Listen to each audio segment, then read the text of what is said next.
पिछले 1-2 महीनों में झारखंड के अलग-अलग ज़िलों से मनरेगा के अंतर्गत में वैकेंसी निकाली गई थी। पलामू ज़िले में न ज़िले से वैकेंसी नहीं आई हुई थी। फाइनली अब पलामू ज़िले से वैकेंसी आ चुकी है। ये देख सकते हैं, ये है पलामू ज़िले का ऑफ़िशियल वेबसाइट और सबसे नीचे अगर आप देखेंगे तो यहाँ पर देखिए लिखा हुआ है, notice for recruitment to vacant post on contract basis under मनरेगा इन पलामू डिस्ट्रिक्ट। 8 दिसंबर 2023 को सूचना प्रकाशित हुई है। 2 जनवरी 2024 इसका आखिरी डेट है। मुझसे थोड़ा सा लेट हुआ इस पर वीडियो बनाने में। ये है इसका नोटिफिकेशन जो आप देख सकते हैं और अप्लाई कर इसमें जो है वो ऑनलाइन के माध्यम से हो रहा है, तो आप ऑनलाइन के माध्यम से अप्लाई कर सकते हैं। ये है अप्लाई करने की वेबसाइट। हर प्रकार का लिंक आपको डिस्क्रिप्शन बॉक्स में मिल जाएगा। अगर आप अप्लाई करेंगे तो सबसे पहले यहाँ पर आपको रजिस्टर के ऊपर क्लिक करना है और उसके बाद जब रजिस्ट्रेशन कर लेंगे तब आपका अपना ईमेल आईडी और पासवर्ड और ये कैप्चा कोड डाल करके लॉगिन करना है और फिर अन्य जो डिटेल्स और डॉक्यूमेंट मांगा जाएगा वो सारे डॉक्यूमेंट डिटेल को अपलोड कर देना है। इस प्रकार से आप जो है वो इसके लिए अप्लाई कर सकते हैं ऑनलाइन के माध्यम से। कई सारे ज़िलों से जो वैकेंसी निकाली गई थी वो ऑफलाइन के माध्यम से था, लेकिन ये ऑनलाइन से है तो अच्छी बात है कि आपको इसमें फिजिकली जो है वो जमा नहीं करना है कोई भी एप्लीकेशंस को। अब आइए देख लेते हैं डिटेल से कौन कौन से पदों के लिए वैकेंसी है और कितनी क्वालिफिकेशन चाहिए। तो ये तमाम वो पद हैं जिसके लिए वैकेंसी है, जिसमें बीपीओ, जेई, एई, लेखा सहायक, कंप्यूटर सहायक, ग्राम रोजगार सेवक, इस प्रकार की वैकेंसी है।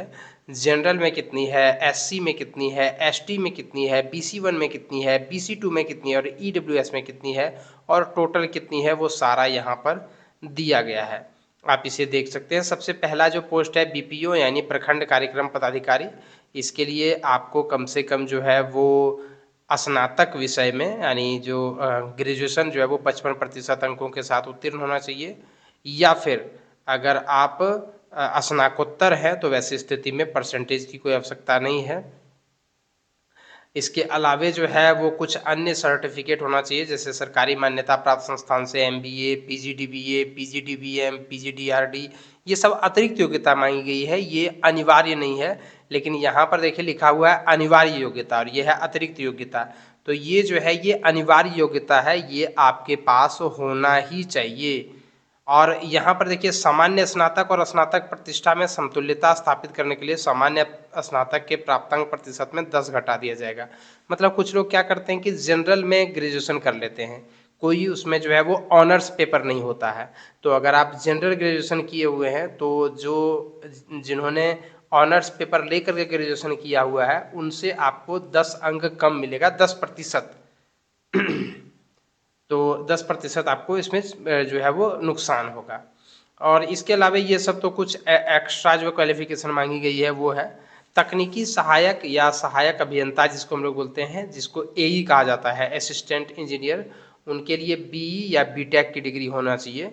इसके अलावा अगर आपने PGDCA, MCA, MSc, computer science ये सब अगर आपने कर लिया हुआ है तो ये अतिरिक्त योग्यता है। इसके बाद तकनीकी सहायक या कनीय अभियंता जेई जिसको बोलते हैं, उसमें जो है वो कम से कम डिप्लोमा होना चाहिए, यानी कहने का मतलब आप जो है वो पॉलिटेक्निक वगैरह अगर आपने किया हुआ है। और इसमें भी कुछ अतिरिक्त योग्यता वैसी ही मांगी गई है, BCA, BSc, BSc, BE, BTech, ये सब कुछ अतिरिक्त योग्यता मांगी गई है। लेखा सहायक में बस आपको जो है वो बीकॉम कंप्लीट होना चाहिए अगर सामान्य से किए हुए हैं तो। अगर बीए अगर केवल आपने बीकॉम किया हुआ है तो 55% अंक चाहिए, अन्यथा अगर आपने एमकॉम कर लिया है तब तो फिर कोई दिक्कत ही नहीं है, तब परसेंटेज ज़रूरत नहीं है। कंप्यूटर सहायक के लिए जो है वो बीएससी या फिर बीसीए ये सब आपके पास सर्टिफिकेट होना चाहिए। और रोजगार सेवक के लिए आप या तो 10+ आईटीआई होना चाहिए या फिर इंटरमीडिएट होना चाहिए। और इसके अलावा अगर आपके पास पीजीडीबीए, पीजीडीआरडी अगर ये सब सर्टिफिकेट है तो फिर आप इसके लिए बिल्कुल और भी योग्य हैं, क्योंकि ये अतिरिक्त योग्यता है। बाकी अगर आपने केवल 10th और प्लस आईटीआई किया हुआ है तो भी आप योग्य हैं, या फिर अगर आपने केवल इंटर किया हुआ है तो भी आप इसके लिए योग्य हैं। देखिए ये वैकेंसी भले ही पलामू ज़िले से निकाली गई है, लेकिन अप्लाई पूरे झारखंड से कोई भी कर सकते हैं। और अगर आयु सीमा की बात करें तो यहाँ पर आप देख सकते हैं टेबल दिया हुआ है कि जनरल कैटेगरी के जो पुरुष होंगे और ईडब्ल्यूएस कैटेगरी के जो पुरुष होंगे उनके लिए 35 वर्ष अधिकतम होगा। जनरल कैटेगरी के दिव्यांग के लिए 45 वर्ष होगा और बाकी सारा जो है वो लिस्ट यहाँ पर दिया हुआ है। भारत का नागरिक होना आपको अनिवार्य है। आरक्षण का लाभ लेने के झारखंड का निवासी होना अनिवार्य है। जब आप आवेदन करेंगे तो उस समय सारे डिटेल को भरने के बाद आपको जो है वो शपथ पत्र भी अपलोड करना होगा और उस शपथ पत्र का जो है वो मूल प्रति वो भी आपको देना होगा। और आवेदन के साथ यह शपथ पत्र मूल प्रति में देना होगा। झारखंड राज्य के किसी अन्य जिला में इस पद विशेष हेतु आवेदन समर्पित नहीं किया हुआ है। इस प्रकार से जो है वो आपको एक शपथ पत्र देना होगा।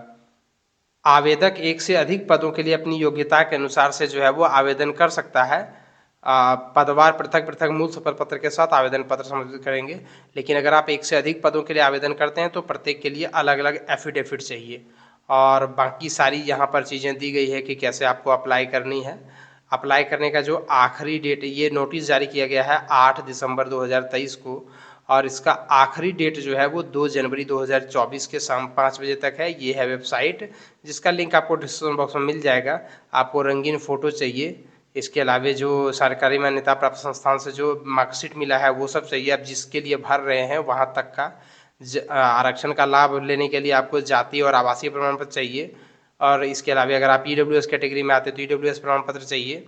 साथ में शपथ पत्र जो है वो चाहिए, यानी एफिडेविट चाहिए। कौन सा एफिडेविट मैं आपको बताऊंगा।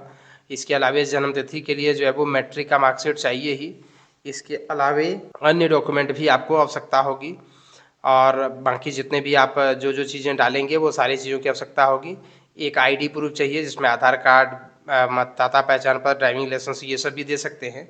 ये है आवेदन का प्रपत्र, इसको भी आपको भरना है। इसको अपलोड करने के लिए कहा जा सकता है, यहाँ फ़ोटो चिपकाना है और बाकी जो जो डिटेल्स यहाँ पर डाला गया है वो सारा डिटेल्स को भर करके आप जिसके लिए योग्य हैं वो आप अप्लाई कर देंगे।